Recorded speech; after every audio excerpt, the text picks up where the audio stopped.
You delete a file. Maybe a photo. Maybe a document. Maybe something you were sure you would never need again. You even empty the trash. It disappears from the folder. It disappears from search. It disappears from your little digital world. Case closed. Except sometimes, it comes back. Recovered, restored, found by a tool you thought only hackers would use. So what exactly vanished? If deleting really means destroying something, how can a deleted file still be found later? Did the file itself disappear? Or did the system simply lose the way back to it? Most of us imagine delete as something physical. Like burning a letter, shredding a document, throwing an object into a furnace. Once it is gone from the screen, we assume it is gone from reality. But computers are often more bureaucratic than brutal.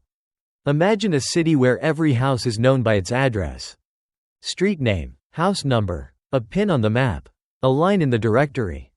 Now imagine one house still standing exactly where it always stood. The walls are there, the furniture is there, everything inside is still there. But someone removes the address from the city records. Then the map pin disappears. Then the route line fades.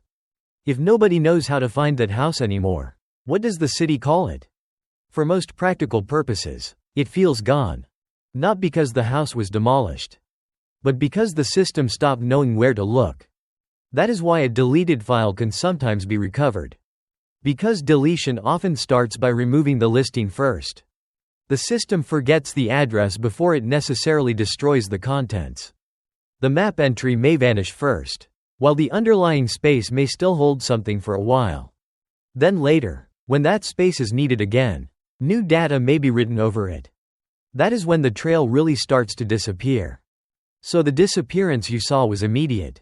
The destruction underneath may not have been. This is often how deletion works, though not always forever, and not on every device in exactly the same way. This is a problem of file references. A file is not just the stuff. It also depends on the information that tells the system where that stuff is. And deleting often removes that reference first. Delete is often less like destroying a house, and more like tearing up its address. That is why it feels more final than it really is. Sometimes the first thing to die is not the file.